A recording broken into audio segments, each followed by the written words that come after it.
Michèle Sojib, présidente fondatrice de l'association Handicapés et Fiers. Je suis également employée dans une compagnie d'assurance de la place. Comment est-ce que je me définirais? Globalement, j'aime bien qu'on me considère comme un entrepreneur social. Honnêtement, j'ai pas de secret à proprement parler, si ce n'est que j'aime la réussite. Je m'implique à fond et je compte pas mes heures de travail. Quel est l'événement qui a marqué ma vie? Je dirais le passage d'un corps à un autre. Je n'ai pas toujours été en situation de handicap. Et puis il y a 8 ans, en 2013, j'ai fait un accident de circulation duquel je suis ressortie totalement paralysée. C'est un événement qui a changé ma vie du tout au tout parce que je suis sortie d'un corps pour entrer dans un autre corps que j'ai dû accepter, que j'ai dû aimer, que j'ai dû me réapproprier. À la suite, j'ai connu du rejet, j'ai connu pas mal de désillusions.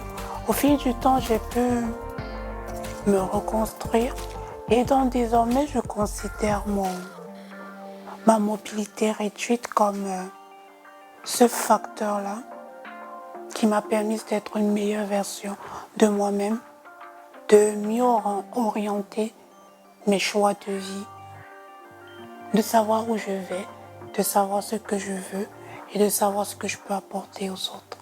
Comment est-ce que je concilie mon parcours professionnel à ma vie de femme? Pour la petite histoire, après mon accident en 2013, je me suis mariée et 2 années après, ça n'a pas tenu, donc on s'est séparés. Ça a été quand même un choc. Et donc entre 2016 et 2018, honnêtement, ma vie de femme, je l'ai mise entre parenthèses. Je me suis jetée à corps perdu dans le travail. Alors, un échec que j'ai connu et comment ça m'a construit. Des échecs, j'en ai connu plusieurs. Quand vous multipliez les demandes d'emploi et ça n'aboutit pas, c'est un échec. Quand vous allez vers des entreprises, vers des personnalités publiques pour être accompagné dans vos projets sociaux et ça n'aboutit pas, c'est un échec. Est-ce que j'ai des femmes qui m'inspirent? Oui. Je vais en citer 4. Il y en a beaucoup, mais je vais en citer 4. La première, c'est ma grand-mère. Ma grand-mère, elle est forte. Mais s'il y a une chose que j'admire beaucoup chez elle, c'est qu'elle recherche toujours la paix. La deuxième femme, c'est ma maman.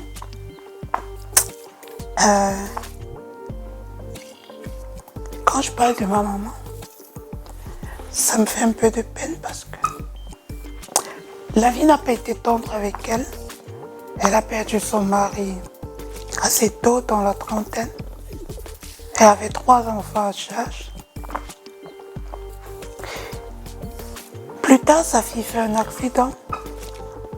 Quelques années après, son fils, mon frère aîné, il subit 2 opérations en moins de 2 mois. Et ma maman a connu du rejet de la part de beaucoup de personnes auxquelles elle tenait. Mais elle est toujours restée debout. La troisième femme, c'est Michelle Obama. Je ne la connais pas, je ne l'ai jamais rencontrée. Je la suis exclusivement sur les réseaux sociaux. Mais s'il y a une chose qui m'a marquée chez elle, je me souviens, quand elle arrive à la présidence, quand son mari gagne les élections, elle fait une sortie avec une petite robe sans manches. Et ça avait créé une sorte de polémique parce qu'on estimait qu'une première dame ne doit pas se vêtir comme ça, elle doit se couvrir les bras. C'était ça la tradition. Mais elle a dit non. Elle a imposé ce choix-là. Je veux me vêtir en robe en petite manche. Je vais me vêtir en robe en petite manche. Peu importe que je sois la première dame ou pas. La quatrième, c'est Georgette Eto. Alors oui, les femmes ont des droits, on doit les respecter, mais j'estime que représente le mot force pour moi. Pour moi, la force, c'est de rester, je vais dire focus, sur ses objectifs. Peu importe les difficultés auxquelles on fait face. Pour moi, la force, c'est de ne pas céder à la facilité. Et je dis, ça m'arrive de ne pas sourire. Ça m'arrive de pleurer. Ça m'arrive d'avoir des doutes. C'est pas parce que vous dites, je dois être forte. C'est pas parce qu'on vous dit, je dois être forte que vous n'avez pas le droit de craquer. Moi, il m'arrive de pleurer. Ce que je fais, c'est que j'évite de le faire en public parce que je sais que ma peine, elle cause de la peine à mon entourage. Mais il m'arrive le soir dans ma chambre de me coucher parce que j'ai été butée, parce que j'ai pas pu avancer sur quelque chose qui me tenait à cœur. Alors, que représente le mot partage pour moi? Moi, quand je fais l'accident, ma famille, elle a abattu. Et on ne sait pas ce que c'est la tétraplégie. Au niveau de l'hôpital, on ne prend pas vraiment le temps de nous l'expliquer. Le président de l'association, elle s'appelle Biagne, il est kinésithérapeute en France. Il tombe sur mes proches un peu par hasard dans les couloirs à l'hôpital. Et c'est comme ça que des liens se tissent. Ils nous ont portés, ils m'ont porté. Mon premier fauteuil roulant, c'est une association qui me l'a offert. Jusqu'aujourd'hui, on est en relation. Mes sondes urinaires, c'est par cette association que je passe pour les avoir. Pour moi, le partage, c'est ça.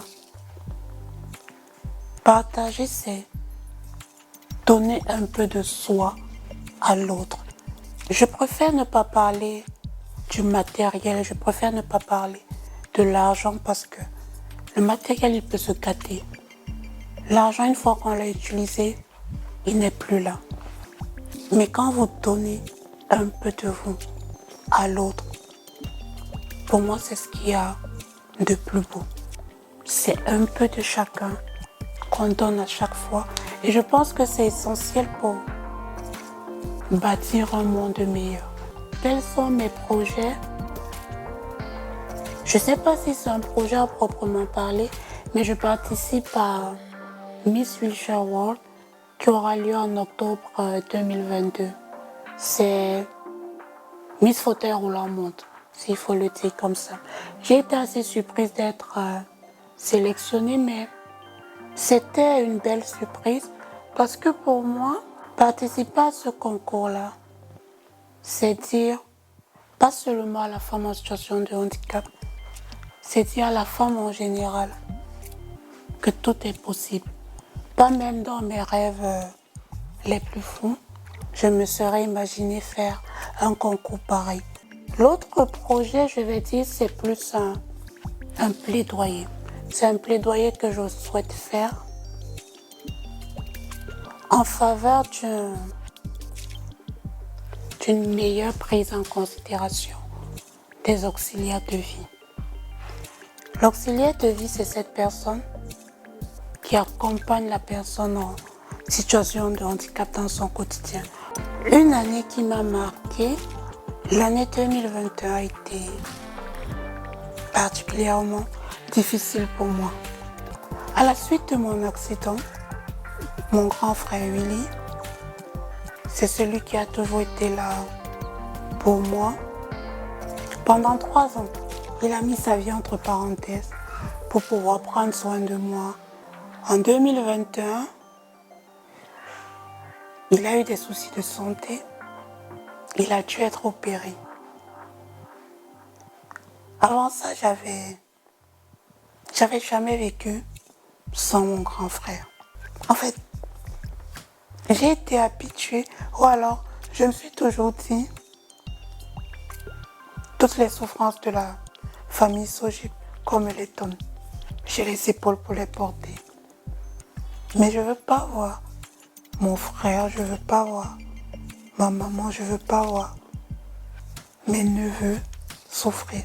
Mais bon, Dieu merci, tout doucement, il s'en remet. Mais comme j'aime à dire, dans toutes les situations, même la pire des situations, il y a un côté positif.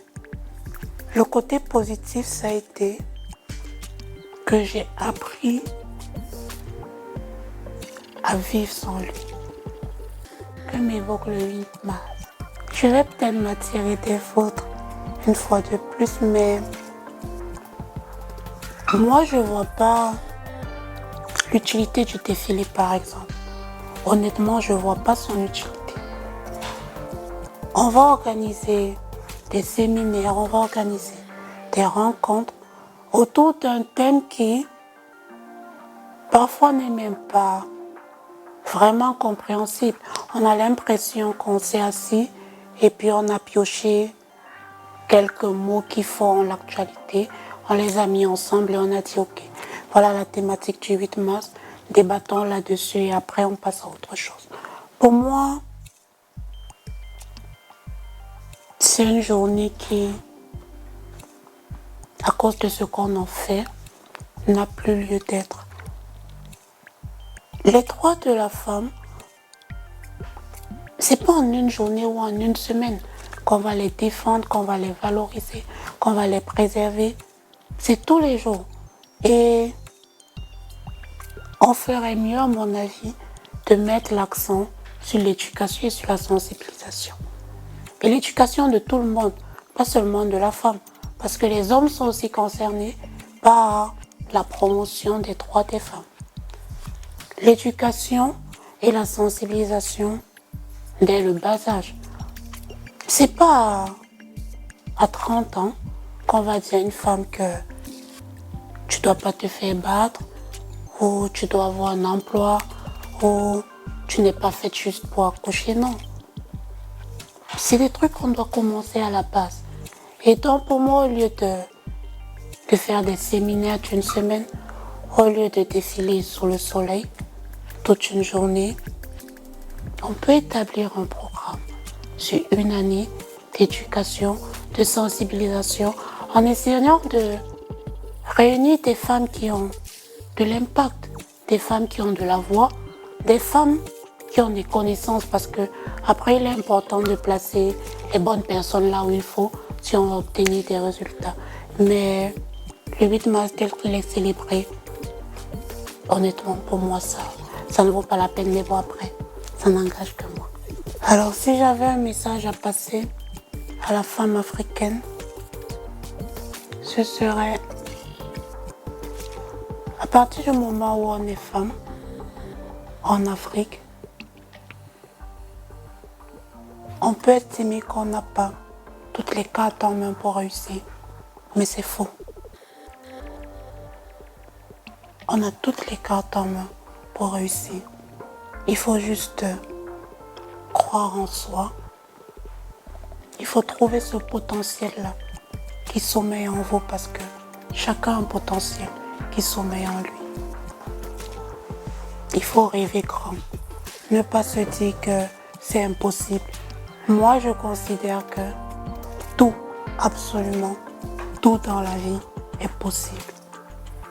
Croyez en vous, rêvez grand, osez. Il y aura des gens qui vont vous dire, vous n'y arriverez pas. Il ne faut pas se contenter de dire, non, je peux. Il faut le démontrer. Et donc, battez-vous avec ce que vous savez. Il ne faut pas se dire, on n'a pas les cartes en main. On a toujours toutes les cartes en main. Il faut juste savoir comment faire son jeu.